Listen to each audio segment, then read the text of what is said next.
اعوذ باللہ من الشیطان اللعین الرجیم بسم اللہ الرحمن الرحیم الحمدللہ رب العالمین الصلاة والسلام علی اشرف الانبیاء والمرسلین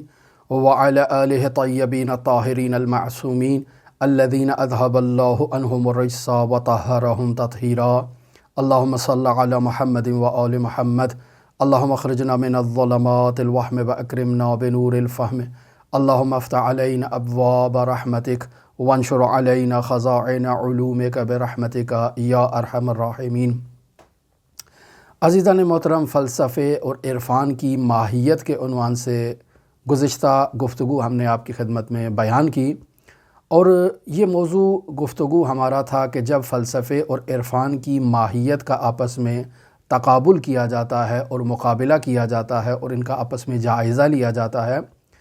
تو وہاں ہماری عرفان سے مراد عرفان نظری اور بالخصوص عرفان نظری کا نتیجہ حقیقت عرفان ہوتی ہے کہ انسان سالک کا خداوند متعال کی حضوری معرفت حاصل کرنا۔ عرفان نظری ہرگز یہاں ہماری مراد نہیں ہوتی ہے۔ اگر عرفان عملی اور حقیقت عرفان کا فلسفے کے ساتھ اور عرفان نظری کے ساتھ ان کا آپس میں مقایسہ کیا جائے اور ان کی ماہیت کا آپس میں جائزہ لیا جائے، تو ان کی ماہیت یعنی فلسفے کی ماہیت، عقل نظری کی ماہیت اور عرفان حقیقی یعنی حقیقت عرفان کی ماہیت ایک دوسرے سے جدا ہے۔ یعنی فلسفہ اور عرفان دونوں اپنی جگہ پر بہت ہی اہمیت رکھتے ہیں اور دونوں ایک دوسرے کی جگہ نہیں لے سکتے۔ فلسفہ اپنی جگہ پر ہے اور عرفان اپنی جگہ پر ہے۔ تو اب سوال ہم نے یہ گزشتہ گفتگو کے آغاز میں بیان کیا تھا کہ کیا عقل نظری شہود سے حاصل ہونے والے حقائق کے بارے میں قضاوت کر سکتی ہے، بیان کر سکتی ہے کہ یہ شہود سے حاصل ہونے والے حقائق درست ہیں یا نادرست ہیں؟ یعنی عقل نظری کہہ سکتی ہے کہ بعض حقائق کو قبول کیا جائے اور بعض حقائق کو نظر انداز کر دیا جائے، ٹھکرا دیا جائے؟ کیا ایسا عقل نظری کر سکتی ہے؟ تو اس کے جواب میں بیان کیا تھا کہ چونکہ عرفان کے اکثر مطالب جو حقیقت عرفان کے مطالب ہیں، انہیں جب الفاظ اور مفاہیم کی صورت میں بیان کیا جاتا ہے تو تمام مطالب کی حقیقت کو درست انداز میں ایک عارف منتقل نہیں کر سکتا ہے۔ ایک عارف جو بھی مطلب کو نقل کرے گا وہ در واقع تمثیلات ہوں گی، وہ در واقع تشبیہات ہوں گی، وہ حقیقت معارف کو منتقل نہیں کر پائے گا۔ لہٰذا عرفاء نے اس سوال کے جواب میں یہ ادعا کیا تھا کہ چونکہ عقل ان حقائق کو سمجھنے اور ان حقائق کو درک کرنے کی صلاحیت ہی نہیں رکھتی ہے،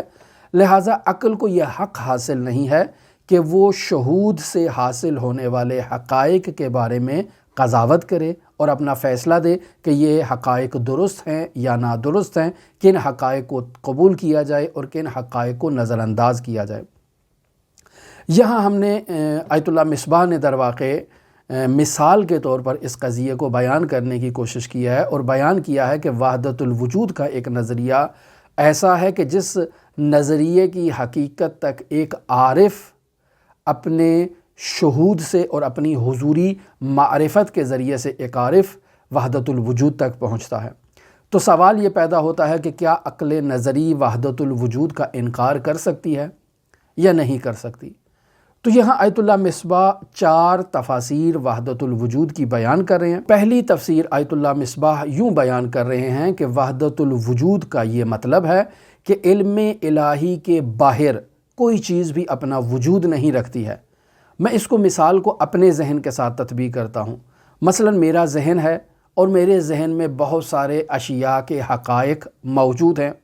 مثلا میرے ذہن میں جو ہے وہ یہ کمپیوٹر ہے، یہ ماؤس ہے، یہ کتاب ہے، یہ قلم ہے، یہ پینسل ہے، یہ سب چیزیں میرے ذہن میں بھی ہیں، لیکن میری ذہنی معلومات کا وجود خارجی بھی باہر میرے پاس موجود ہے۔ بس 2 وجود ہو گئے، ایک وجود ذہنی ہے، ایک وجود خارجی ہے۔ تو تمام میری معلومات میں سے اکثر وہ معلومات جن کا خارج میں وجود ہے، وجود عینی ہے، وہی اشیاء میرے ذہن میں بھی موجود ہیں۔ بس میرے پاس جب معلومات ہیں تو 2 طرح کی ہیں، ایک وجود ذہنی رکھتی ہیں، ایک وجود خارجی رکھتی ہیں، اور در واقع وہی وجود خارجی کی تصویر اور اس کا عکس میرے ذہن میں آتا ہے،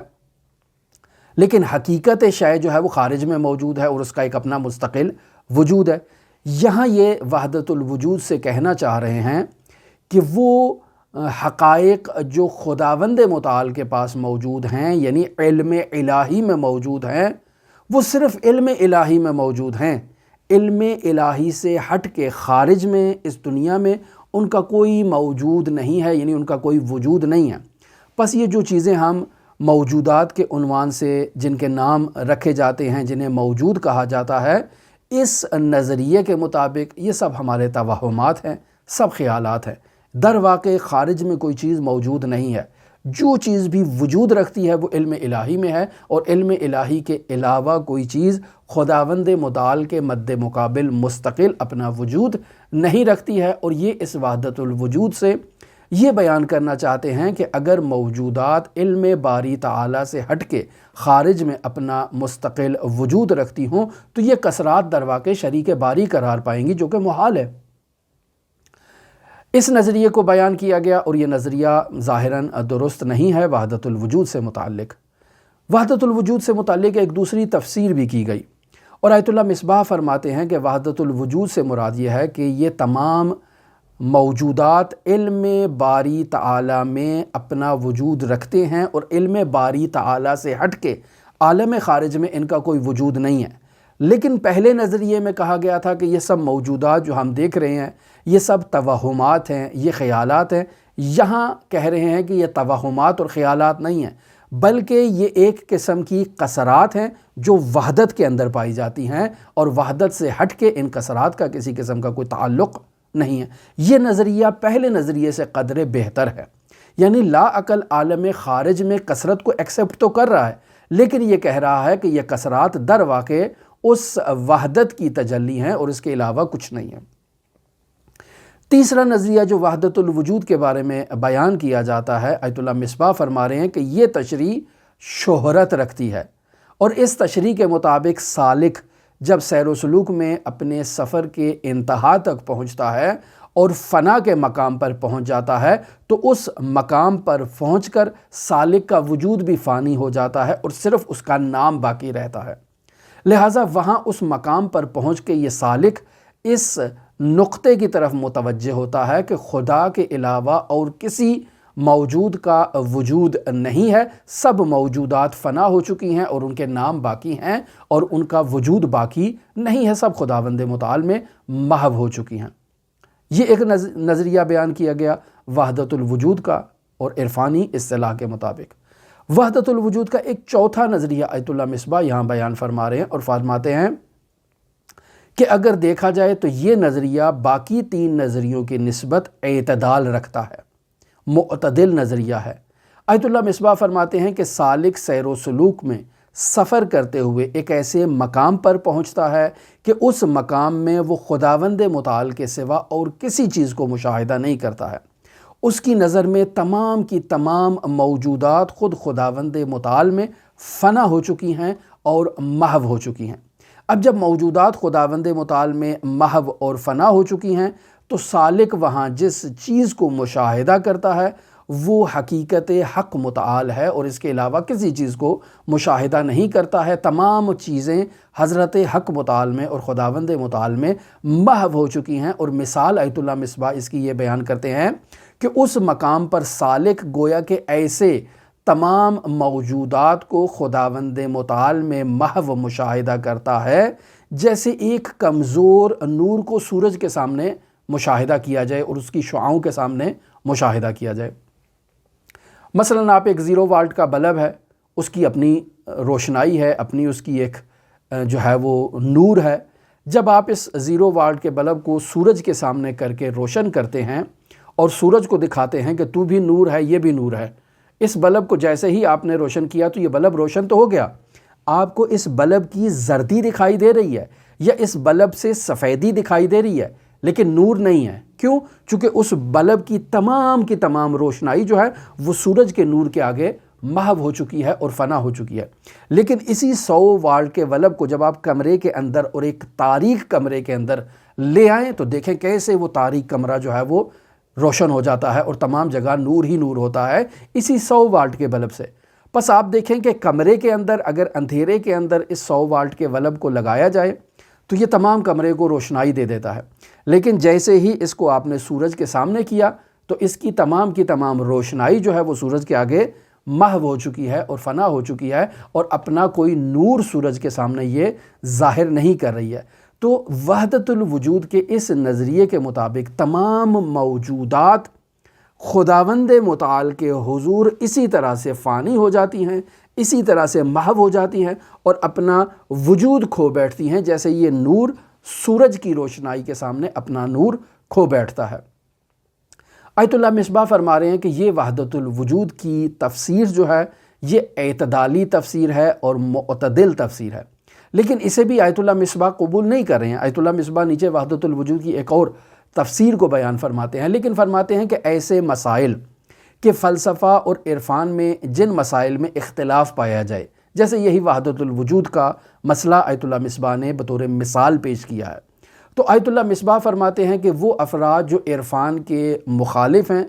وہ اس وحدت الوجود اور اس جیسے عرفانی مسائل کے خلاف دلائل کے انبار کھڑے کر دیں گے، اور وہ تمام کے تمام دلائل جو وہ پیش کریں گے وہ سب کے سب عقلی دلائل ہوں گے، برہان پر مشتمل ہوں گے، الفاظ اور مفاہیم پر مشتمل ہوں گے، یعنی عقلی دلائل کی روشنی میں وہ عرفا کے کلام کو رد کر دیتے ہیں۔ وہ افراد جو عرفان کے مخالف ہیں، وہ افراد جو عرفان کے موافق ہیں، وہ دفاع میں اپنے ڈیفنس میں آ کر جواب کے طور پر یہ بیان کرتے ہیں کہ عرفانی مطالب کو عقل درک نہیں کر سکتی اور عرفانی مطالب عقل کے ادراک سے مافوق ہیں، لہٰذا عارف جس علم حضوری تک پہنچتا ہے، جس چیز کو وہ کشف و شہود کے ذریعے سے مشاہدہ کرتا ہے اور درک کرتا ہے، ان مشاہدات کو ایک عارف الفاظ اور مفاہیم کے ذریعے سے بیان نہیں کر سکتا، کیونکہ الفاظ اور مفاہیم ان کا دائرہ محدود ہے، جبکہ عارف نے جس چیز کو درک کیا ہے اس کا دائرہ وسیع ہے۔ الفاظ کو اگر بیان کیا جائے گا تو ان الفاظ کے ذریعے سے ایک عارف صرف تشبیہ کو بیان کر سکتا ہے، صرف مجازات کو اور استعارات کو بیان کر سکتا ہے، اپنے کشف کی حقیقت کو بیان نہیں کر سکتا۔ لہٰذا ایک فیلسوف یا عقل نظری کا حامل عالم جس قدر بھی عرفانی مطالب کو رد کرنا چاہے، وہ درواقع ان مفاہیم کو رد کر رہا ہے جن مفاہیم کو ایک عارف نے بیان کیا ہے، وہ درواقع اس حقیقت علم حضوری کو رد نہیں کر سکتا جس تک وہ عارف پہنچا ہے۔ پس ان تمام تر اختلافات کے باوجود یہ جو ہم نے ابھی تمام گفتگو آپ کے سامنے بیان کی ہے، سوال اپنی جگہ پر باقی ہے کہ کیا ایسے عرفانی حقائق کو کہ جنہیں سمجھنے کی جو ہے اور درک کرنے کی عقل نظری کے عالم یا ایک فیلسوف میں توانائی نہیں ہے اور وہ عاجز ہے ان کو درک کرنے سے، تو سوال یہ ہے کہ کیا وہ ان مسائل کے بارے میں قضاوت کر سکتا ہے یا قضاوت نہیں کر سکتا۔ تو یہاں بطور خلاصہ بیان کیا جاتا ہے کہ اگرچہ ایک عقل نظری کے عالم اور ایک فیلسوف کا تعلق مفاہیم سے ہے، وہ مفہوم سے سروکار رکھتا ہے، جس چیز کو وہ درک کر رہا ہے استدلال سے اس کا سروکار ہے، اس کا واسطہ صغرا کبریٰ سے ہے، لیکن عقل کا کام وجود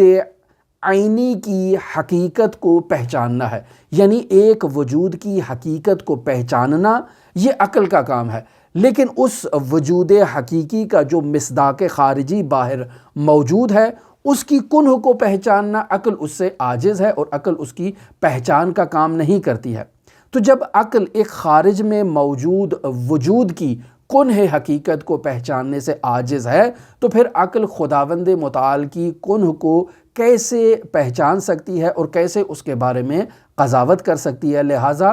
عقل نظری اور عقل نظری کا عالم اور ایک فیلسوف جو ہے وہ ان علم حضوری کے مشاہدات کو اس کے بارے میں وہ قضاوت نہیں کر سکتا ہے۔ لیکن پھر آیت اللہ مصباح کہتے ہیں کہ بعض عقل نظری کی ایسے احکام ہیں جو بدیہیات میں سے ہیں، جو واضحات میں سے ہیں۔ اب ان احکام پر جو بدیہیات اور واضحات پر مشتمل ہیں، ان عقلی احکام کو چاہے وہ ایجابی صورت میں ہیں، چاہے وہ سلبی صورت میں ہیں، چاہے وہ پازیٹیو صورت میں ہیں، چاہے وہ نیگیٹو صورت میں ہیں، ان بدیہی احکام کی نفی نہیں کی جا سکتی ہے۔ یہ مدعا آیت اللہ مصباح بیان فرما رہے ہیں۔ خوب سوال یہ پیدا ہوتا ہے کہ ان بدیہی احکام کی نفی کیوں نہیں کی جا سکتی ہے؟ تو یہاں فرماتے ہیں کہ یہ بدیہی احکام مفاہیم کے ذریعے خارجی مصداق پر تطبیق تو ہوں گے، لیکن ان کی نفی نہیں کی جائے گی، چونکہ اگر ان کی نفی کی جائے یا کہا جائے کہ یہ نادرست ہیں تو اس کا لازمہ یہ ہوگا کہ تناقض جو ہے وہ پیش آ جائے، چونکہ ایک طرف سے آپ کہہ رہے ہیں کہ یہ حکم بدیہی ہے اور دوسری طرف سے آپ کہہ رہے ہیں کہ یہ بدیہی نہیں ہے بلکہ نظری ہے اور عقل اس کو درک کرنے سے عاجز ہے، تو دو چیزوں کو کیسے آپ جو ہے وہ نقیضان لا یجتمعان ولا یرتفعان، تو یہاں تو تناقض آپ دکھا رہے ہیں۔ ایک طرف سے کہہ رہے ہیں بدیہی ہے اور دوسری طرف سے آپ کہہ رہے ہیں کہ بدیہی نہیں ہے بلکہ وہ خطا کا شکار ہے، چونکہ بدیہی تو وہ ہے کہ جو بدیہی ہوتا ہے، واضح ہوتا ہے، روشن ہوتا ہے، بین ہوتا ہے، اس کے لیے دلیل کی ضرورت نہیں ہے۔ لہٰذا آیت اللہ مصباح فرماتے ہیں کہ اگرچہ عقل کا کام کنہ معرفت کو حاصل کرنا نہیں ہے،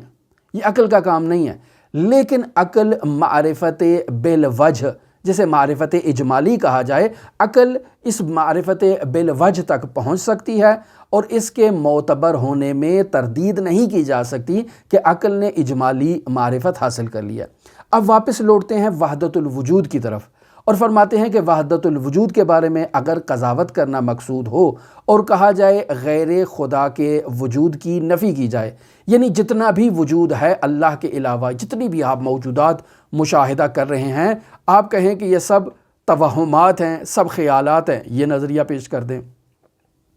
یا آپ کہیں کہ یہ کثرت ہے وحدت کے اندر، اس نظریے کو پیش کر دیں، یا آپ کہیں کہ یہ سب کی سب وجودات جو ہیں وہ وجود خدا کے اندر جو ہیں وہ محو ہو چکے ہیں، آپ اس نظریے کو پیش کر دیں۔ تو آیت اللہ مصباح کہتے ہیں کہ ان تمام نظریات کا لازمہ یہ ہے کہ آپ ان کثرات کی نفی کریں، اور مطلقاً کثرت کی نفی جو ہے وہ اس کا لازمہ یہ ہوگا۔ تو نہ صرف یہ کہ عقلی احکام کی نفی کرنا جو ہے وہ لازم آئے گا، بلکہ اس کا لازمہ یہ بھی ہوگا کہ نفس سے متعلق جو علم حضوری آپ کو حاصل ہوا ہے، اس کے معتبر ہونے کی بھی آپ اس سے نفی کر رہے ہیں اور کہہ رہے ہیں کہ وہ بھی جو ہے وہ معتبر نہیں ہے، چونکہ اس کا بھی ایک اپنا وجود ہے نا، اس کی بھی آپ نفی کر رہے ہیں۔ جب تمام کثرات کی آپ نے نفی کر دی تو علم حضوری کے وجود کی نفی کرنا بھی لازم آئے گا، اور کثرت کے اندر تو وہ بھی شامل ہو جائے گا۔ اور پھر اسی طرح سے افعال نفس اور انفعالات نفس کی بھی آپ کو نفی کرنی ہوگی، نفس انسانی کے جتنے افعال ہیں آپ ان کا بھی انکار کر دیں، تو پھر کیسے ہم کشف و شہود کو معتبر جان سکتے ہیں؟ سوال تو یہی پیدا ہوتا ہے کہ جب آپ نے سب چیزوں کی نفی کر دی ہے تو یہ کشف و شہود، یہ علم حضوری، اس کے اعتبار کو آپ اس کے لیے کہاں سے دلیل لے کر آئیں گے؟ جبکہ کشف و شہود کے معتبر ہونے کے لیے اس کا میرے وجدان میں موجود ہونا، اس کا حضوری ہونا، اس کا میرے اپنے وجود میں اس کو مشاہدہ کرنا، یہی اس کے معتبر ہونے کے لیے کافی ہے۔ پس اس انداز میں وحدت الوجود آیت اللہ مصباح فرما رہے ہیں کہ ہرگز قابل قبول نہیں ہے ایسی وحدت الوجود کہ جس وحدت الوجود سے آپ کثرت کی نفی کریں، یعنی آپ کہیں کہ صرف ایک موجود ہے، اس کے علاوہ تمام موجودات جو ہیں وہ یا تو خیالی ہیں، یا وہ تمام موجودات خیالی نہیں ہیں بلکہ وہ کثرت ہے وحدت کے اندر، یا آپ کہتے ہیں کہ وہ تمام موجودات جو ہیں وہ محو ہو گئی ہیں۔ تو اس کا مطلب تو یہی ہے کہ آپ کثرت کی نفی کر رہے ہیں۔ تمام کثرات کی نفی کرنا جب لازم آ جائے گا تو فرماتے ہیں کہ یہ بات درست نہیں ہے۔ اب آیت اللہ مصباح کہتے ہیں کہ البتہ وحدت الوجود کے لیے ایک اور تفسیر بیان کی جا سکتی ہے اور وہ تفسیر قابل قبول ہے۔ آیت اللہ مصباح کہتے ہیں کہ یہ تفسیر جو میں ابھی آپ کی خدمت میں بیان کرنا چاہتا ہوں، اس تفسیر کو مرحوم صدر الدین محمد بن قوام شیرازی یعنی ملا صدرہ رحمۃ اللہ علیہ نے اپنی کتاب حکمت مطالعہ میں پیش کیا ہے۔ آیت اللہ مصباح کہتے ہیں کہ اس تفسیر کا خلاصہ یہ ہے کہ مخلوقات کا اپنا وجود ہے، اور یہ مخلوقات کا وجود خداوند متعال کی طرف جب منسوب کیا جاتا ہے تو مخلوقات کا وجود جو ہے وہ وجود ربطی ہے، وجود تعلقی ہے، جسے وجود وابستہ کہا جائے، یعنی مخلوقات اپنے وجود میں خداوند متعال کے وابستہ ہیں، خداوند متعال سے ربط رکھتے ہیں۔ پس مخلوقات کا وجود عین اور ربط ہے، مخلوقات کا وجود عین تعلق ہے، وابستہ ہے، مخلوقات کے وجود میں کسی قسم کا بھی استقلال نہیں پایا جاتا۔ پس جس چیز کو ایک عارف مشاہدہ کرتا ہے علم حضوری کے ذریعے سے اور کشف و شہود کے ذریعے سے، ایک عارف جس چیز تک پہنچتا ہے وہ در واقع تمام موجودات کے اسی استقلال کی نفی تک پہنچتا ہے اور عین ربط کی حقیقت کو وہ کشف کر لیتا ہے۔ پس معلوم ہوا کہ وجود حقیقی کی نفی نہیں کی جا رہی ہے، بلکہ وجود کے ربطی ہونے کو جو ہے وہ ایک عارف کشف کر لیتا ہے اور جان لیتا ہے کہ موجودات میں کسی قسم کا استقلال نہیں پایا جاتا۔ یہ موجودات اپنے وجود میں آنے پر بھی محتاج ہیں خداوند متعال کی اور فقر رکھتی ہیں، اور لحظہ لحظہ لمحہ لمحہ اپنے وجود کے برقرار رہنے میں بھی یہ اس ذات قدوس کی محتاج ہیں اور عین الربط ہیں، فقر محض ہیں، اور کسی قسم کا ان میں استقلال نہیں پایا جاتا ہے۔ آیت اللہ مصباح فرماتے ہیں کہ عقل کے حکم کو وجدان اور کشف پر مقدم کیا جا سکتا ہے یا نہیں کیا جا سکتا، یہ سوال بیان کر رہے ہیں، اور فرماتے ہیں کہ کیا عقل کے حکم کی بنیاد پر وہ عقل کہ جو علم حصولی سے تعلق رکھتی ہے، اس عقل کے حکم کی بنیاد پر علم حضوری کے معتبر ہونے کا کیا انکار کیا جا سکتا ہے؟ تو اس کے جواب میں آیت اللہ مصباح یہاں یوں فرما رہے ہیں کہ حقیقت میں وہ علم جو خالص علم حضوری ہے،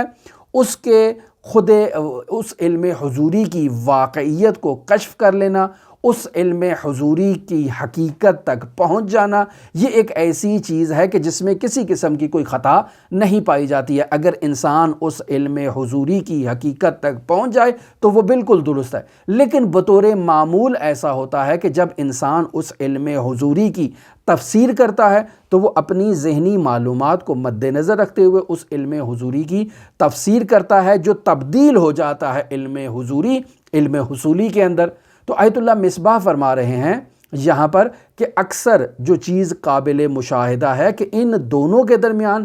فرق رکھنے کی ضرورت ہے۔ عارف اور سالک جس چیز کو کشف کرتا ہے اور جس چیز تک پہنچتا ہے وہ حقیقت علم حضوری ہے، لیکن جب اس حقیقت علم حضوری کو بیان کرنا چاہتا ہے تو وہ سالک اس کے بیان کرنے کے لیے ذہنی مفاہیم کا سہارا لیتا ہے، جبکہ یہ دونوں ایک الگ حقیقتیں ہیں۔ ایک علم حصولی ہے اور ایک علم حضوری ہے۔ جس چیز تک سالک پہنچا ہے وہ علم حضوری ہے، اور جب اسے بیان کرنا چاہتا ہے تو ذہنی مفاہیم میں اس کو ڈال کر علم حصولی میں اس کو تبدیل کر دیتا ہے۔ ان دونوں کی حیثیتوں کو جدا رکھنا یہ بہت ضروری ہے، اور ان دونوں کے احکام کو ایک دوسرے کی طرف نسبت نہیں دی جانی چاہیے۔ اب یہاں آیت اللہ مصباح فرما رہے ہیں کہ علم حضوری جو ہے وہ اس کو حکایت کیا جا سکتا ہے، علم حضوری کو بیان کیا جا سکتا ہے، لیکن اسے حکایت کرنا اور بیان کرنے کے لیے آپ مجبور ہیں علم حصولی کا سہارا لیں، لیکن دونوں کے احکام کو جدا رکھیں، دونوں میں تمیز بھی رکھیں، دونوں میں فرق بھی رکھیں، اور کہیں کہ علم حضوری یہ ہے اور علم حصولی یہ ہے۔ ان دونوں کو وجود میں، ان دونوں کے احکام میں جب تک آپ فرق نہیں کریں گے اور ان دونوں کو جب قاطی کر دیں گے، مکس کر دیں گے، تو وہاں آپ کے لیے مشکل ایجاد ہو جائے گی۔ اب یہاں آیت اللہ مصباح ایک اور نقطے کی طرف اشارہ فرما رہے ہیں اور فرماتے ہیں بسا اوقات ایسا ہوتا ہے کہ ایک عارف اپنے مشاہدات اور علم حضوری کی غیر واقعی اور نادرست قسم کی تفسیر کرتا ہے، یعنی عارف نے ایک مطلب تو درک کر لیا ہے، حقیقت علم حضوری تک پہنچ چکا ہے، لیکن جب اسے بیان کرنا چاہ رہے تو اسے بیان کرنا نہیں آتا ہے۔ اور یہ افراد ایسے عارف جو ہوتے ہیں وہ تو بطور معمول ابھی کامل نہیں ہوتے، ناقص ہوتے ہیں، لہٰذا ایک چیز تک انہوں نے پہنچے ہیں، درک کیا ہے، کشف کیا ہے، پہنچے ہیں، لیکن جب بیان کرنے کی باری آئی ہے تو اسے درست بیان نہیں کر رہے، ٹاماٹوئیاں کر رہے ہیں، مطلب کو ادھر سے ادھر بیان کر رہے ہیں۔ لہٰذا آیت اللہ مصباح فرما رہے ہیں کہ ایک عارف اپنے حضوری مشاہدات کو غیر واقعی اور نادرست تصور کر کے پیش کرتا ہے اور بیان کرتا ہے، اور یہاں پر در واقع علم حصولی کی حد تک وہ خطا کر جاتا ہے، چونکہ علم حصولی کے ذریعے سے اسے بیان کر رہا ہے، الفاظ اور مفاہیم کے ذریعے سے بیان کر رہا ہے، تو چونکہ الفاظ اور مفاہیم کا سہارا لے کر وہ انہیں بیان کر رہا ہے تو یہاں وہ خطا کا شکار ہوگا، اور یہاں ایک خطا جو ہے وہ علم حضوری میں نہیں پائی جا رہی ہے بلکہ اسے بیان کرنے والے علم حصولی میں پائی جا رہی ہے۔ اور پھر آیت اللہ مصباح فرماتے ہیں کہ وحدت الوجود میں ایک عارف، ایک سالک جس چیز کو مشاہدہ کرتا ہے وہ خدائے متعال کا وجود استقلالی ہے، جس چیز کو وہ مشاہدہ کر رہا ہے، اور مسامحتاً اسے وہ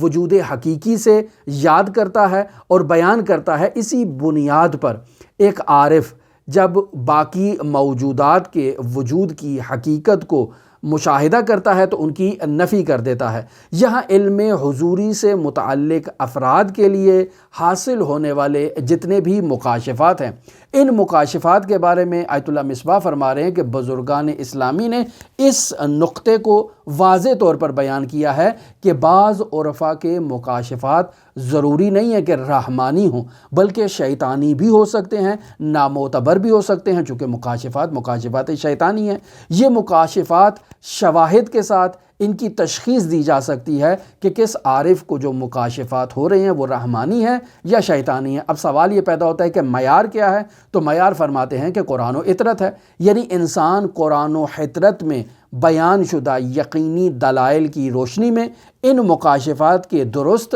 اور نادرست ہونے کو تشخیص دے سکتا ہے اور بیان کر سکتا ہے۔ اور پھر آیت اللہ مصباح کہہ رہے ہیں کہ ہم اپنی آئندہ مباحث میں جہاں ہم کشف و کرامات کی بحث کو بیان کریں گے وہاں اسی موضوع کو تفصیل سے آپ کے سامنے بیان کریں گے کہ کون سے مکاشفات رحمانی ہیں، کون سے مکاشفات شیطانی ہیں، اور پھر ان مکاشفات رحمانی اور شیطانی کے درست اور نادرست ہونے کے لیے جو معیار بیان کیا گیا ہے قرآن و اطرت میں وہ کیا ہے۔ یہاں تک تو ہماری آج کی گفتگو تھی۔ اب اس سوال کو بطور خلاصہ بیان کرتے ہیں جو ایک سامع نے ہم سے سوال پوچھا، اور وہ سوال یہ ہے کہ سیر و سلوک میں استاد کا ہونا ضروری ہے؟ جی ہاں، سیر و سلوک میں استاد کا ہونا نہایتی ضروری ہے۔ پھر سوال کرتے ہیں کہ ہمیں استاد کیوں نہیں ملتا ہے؟ تو عزیزان محترم، خود اپنے وجود میں جھانک کر دیکھیں کہ استاد نہ ملنے کی بنیادی وجہ کیا ہے۔ خداوند متعال نے تو ایک فارمولہ قرآن مجید میں بیان کر دیا ہے۔ خداوند متعال ارشاد فرماتا ہے کہ اگر تم تقوی اختیار کرو تو میں اللہ خود تمہارے لیے معلم اور مربی کا کردار ادا کروں گا، جس چیز کی تمہیں ضرورت ہے اسے میں تمہیں عطا کر دوں گا، پہنچا دوں گا۔ لہٰذا سورہ بقرہ کی آیت نمبر 282 میں خداوند متعال ارشاد فرما رہا ہے وَاتَّقُوا اللَّهَ وَيُعَلِّمُكُمُ اللَّهُ، یعنی تقوی اختیار کرو، اللہ سے ڈرو تاکہ اللہ تمہیں تعلیمات سے آراستہ کر دے۔ اگر انسان اپنی آنکھ کی حفاظت کرتا ہے، اپنے کان کی حفاظت کرتا ہے، اپنی زبان کی، اپنے ناک کی، اپنے اعضاء و جوارح کی حفاظت کرتا ہے، تقوی اختیار کرتا ہے، تو خدا اس انسان کو جس نے تقوی اختیار کیا ہے اور غیر اللہ کو اپنے قریب نہیں آنے دیا، خداوند متعال ایسے انسان کو زمینی اور آسمانی علوم کی تعلیم دے گا، اور اللہ تبارک و تعالیٰ اس شخص کا معلم اور مربی بن جائے گا۔ جب اللہ تبارک و تعالیٰ کسی کا معلم اور مربی بنتا ہے تو اللہ نے کسی کو فزکس یا کیمسٹری کی تعلیم تو نہیں دینی ہے، اللہ نے کسی قرآن و سنت کی تعلیم تو نہیں دینی ہے، بلکہ اللہ تبارک و تعالیٰ نے قرآن و سنت کے حقائق اور اسرار کی تعلیم انسان کو دینی ہے کہ جو یہی حقیقت عرفان ہے اور حقیقت علم حضوری ہے۔ تو بس اگر انسان اللہ تبارک و تعالیٰ کی اطاعت کرتا ہے تو اللہ تبارک و تعالیٰ اس کا مربی بن جاتا ہے، معلم بن جاتا ہے، اور در واقع یہ وہی جملہ ہے جیسے مرحوم آیت اللہ بہجت فرمایا کرتے تھے اور اشارہ کرتے تھے اپنے پیروں کی طرف، اور فرماتے تھے آنچے میدانیت زیر پا مگزارید، جو آپ جانتے ہو اسے اپنے پیروں تلے مت روندو۔ در واقع حدیث کا بھی یہی مجموعہ ہے، اور ارشاد ہوتا ہے من عمل بما علم ورثہ اللہ علم ما لم یعلم، کہ جو شخص جو جانتا ہے اور اپنی معلومات کے مطابق وہ عمل کرتا ہے تو خداوند متعال اسے مجہولات کا علم عطا کر دیتا ہے۔ بس عزیزان محترم، اکثر افراد جو یہ سوال کرتے ہیں کہ سیر و سلوک کے لیے جب استاد لازمی ہے اور ضروری ہے تو ہمیں استاد کیوں نہیں ملتا، آپ اپنے گریبان میں جھانک کر دیکھیں۔ میں اس نقطے کو پہلے بھی آپ کی خدمت میں بیان کر چکا ہوں، جہاں مرحوم آیت اللہ حسن زادہ آملی اپنے استاد کی خدمت میں جو ہے وہ اعتراض کرتے ہیں، سوال کرتے ہیں اور کہتے ہیں کہ آپ لوگوں کو تو استاد مل گئے، آپ لوگوں کو مرحوم قاضی مل گئے، فلاں شخصیات سے آپ لوگوں نے استفادہ کر لیا، لیکن جب ہماری باری آئی تو ہمارے لیے استاد ہی نہیں ہے، بالکل ختم ہو گئے استاد۔ اب استاد جو ہیں وہ قحط الرجال کی صورت میں ہم استاد تلاش کرتے ہیں، ڈھونڈتے ہیں، لیکن ہمیں استاد نہیں ملتا ہے۔ تو کہا نہیں، آپ نے اشتباہ کیا اور آپ نے ناانصافی کی ہے۔ آپ دیکھیں جب آپ حوزے میں آئے تو آپ کو استاد ملا یا نہیں ملا؟ ہاں ملا۔ اس نے آپ کو کیا پڑھایا؟ اس نے آپ کو ادبیات پڑھائی، قرآن کی تعلیم دی، صرف و نحو کی تعلیم دی۔ تو آپ کی جو سطح تھی اس سطح کے مطابق آپ کو استاد ملا۔ پھر جب آپ فقہ و اصول میں آئے تو آپ کو استاد ملا یا نہیں ملا؟ جی ہاں ملا۔ تو جس طرح درجہ بدرجہ آپ آگے قدم بڑھا رہے تھے آپ کو باقاعدہ استاد مل رہا تھا۔ آپ کیسے کہہ سکتے ہیں کہ آپ کو استاد نہیں ملا ہے؟ یہاں پر بھی اس عرفان عملی اور سیر و سلوک میں بھی اگر آپ اپنے وجود میں صلاحیت پیدا کرتے ہیں تو خداوند متعال پر لازم ہے کہ آپ کے لیے استاد فراہم کرے۔ واتقوا اللہ ویعلمکم اللہ، تقوی اختیار کرو تاکہ اللہ آپ کے لیے معلم بن جائے، اللہ آپ کے لیے معلم کا جو ہے وہ انتظام کرے۔ لہٰذا اگر اس سوال کو بھی بیان کیا جائے کہ کیا ایک عارف جو کسی دوسرے شہر میں موجود ہے، کسی دوسرے زمانے میں موجود ہے، کیا اس سے انسان استفادہ کر سکتا ہے؟ تو جی ہاں، اس استاد کے لیے زمان کی قید نہیں ہے، مکان کی قید نہیں ہے۔ حتیٰ وہ عارف جو سالوں پہلے اس دنیا سے رخصت ہو چکا ہے، اگر آپ کے لیے معلم اور مربی کی ضرورت ہو تو خداوند متعال اسے قبر سے اٹھا کر آپ کے لیے رہنمائی کے لیے اسے بھیجے گا، اور اس کا شاہد بھی موجود ہے۔ مرحوم مفسر عظیم الشان قرآن علامہ محمد حسین طباطبائی کے حالات زندگی جب بیان کیے تو وہاں فرمایا کہ مرحوم جب بچپن میں قبرستانوں میں جایا کرتے تھے اور قبرستانوں میں جا کر ان قبروں کی جو تختیاں ہیں ان سے خطاطی کیا کرتے تھے اور مشق کیا کرتے تھے رسم الخط کی، تو آیت اللہ فرماتے ہیں کہ اس قبرستان میں ایک ولی اللہ کی قبر تھی، اور وہی جب میں نجف اشرف میں تعلیم حاصل کرنے کے لیے گیا اور شدید ترین مالی مشکلات میں مبتلا ہوا اور ہر طرف سے میں نا امید ہو گیا، تو آدھی رات کو میرے دروازے پر دستک ہوئی اور ایک شخص آیا اور اس نے میری مدد کی اور مجھے کہا کہ جب ہم نے آپ کو 18 سال سے تنہا نہیں چھوڑا تو اب ہم آپ کو کیسے تنہا چھوڑ سکتے ہیں، اور اپنا تعارف کروایا کہ میں فلاں شخص ہوں اور چلا جاتا ہے۔ آیت اللہ علامہ محمد حسین طباطبائی فرماتے ہیں کہ میں سوچتا ہوں کہ یہ شخص کون تھا،